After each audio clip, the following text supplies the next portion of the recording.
meet with Adam. So, they had fellowship. But yes, still God said it's not good for man to be alone. So we need each other. We need each other. We all need each other.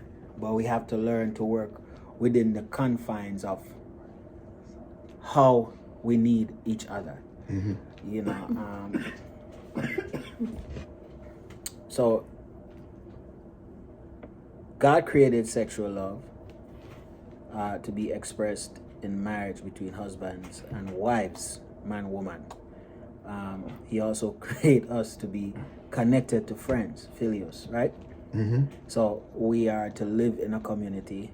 And this is so powerful because I was reading through Colossians, and I'm gonna finish shortly. I was I was reading through. I look straight at you. I was reading in Colossians 3:15, and the Apostle Paul wrote to them and said, "Let the peace of God rule in your hearts." And sometimes we read that, our mind might think he's talking about peace as in shalom or peace, but he's talking about keeping the peace of the community, the peace of the church or living in the community. So if what you're doing is gonna affect the community, you have to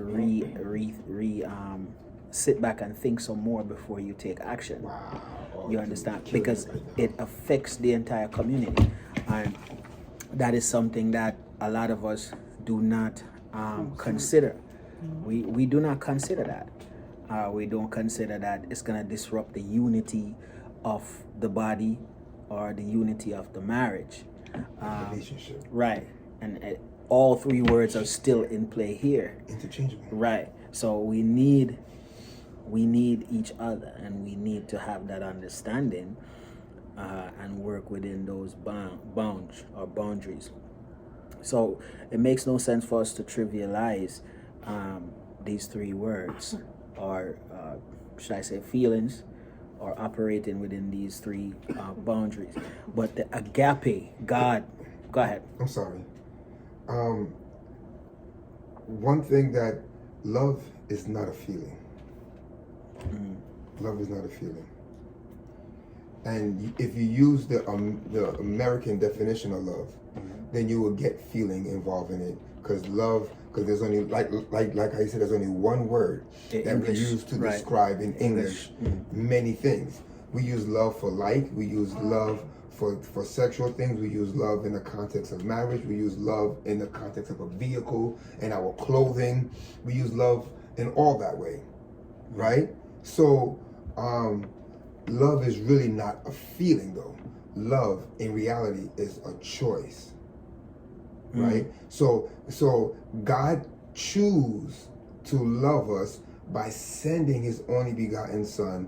While we were yet sinners, he died for us. Right. If he did it based on a feeling, he wouldn't do it, because we're doing everything wrong against him. Right.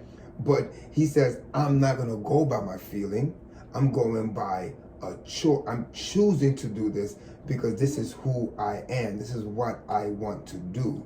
I want to show you who I am, even though you're not showing me the response or that I want from you. Right. So love is a choice, not a feeling. I just wanted to throw that out there. Right. This is powerful. So we definitely need each other. Yes. And as we were speaking, I remember who I was actually having a conversation. I think it was Barrett I was having a conversation with, where we were talking about love and loving husband and wife, loving relationship, and love in the community also. So we have to understand that all genuine love comes from God. Yes, sir. Because God is love. So I'm gonna wrap it up right there. Yeah. I could go. I keep going. Yeah. All right. Amazing. Right. So Amazing. all genuine love comes from God, because God is love, and we're Christians. You see, that's what make it more should I say heavy? effective. it's more weighty on us as believers. Okay, yes. Because we have our marriages and our friendships must reflect Christ. And especially the marriage, because our marriage model the marriage between Christ and his bride. Yes. Sorry. So it's amazing that Jesus loved us irrespective of our behavior. Amen. Irrespective of our rejection of him. But we find it hard to love each other in the midst of rejection, or if you feel rejected and you feel like, yo, that's it, I'm done. I don't got no time for this. Yes. Nobody likes to be rejected, but every time we sin, we reject God.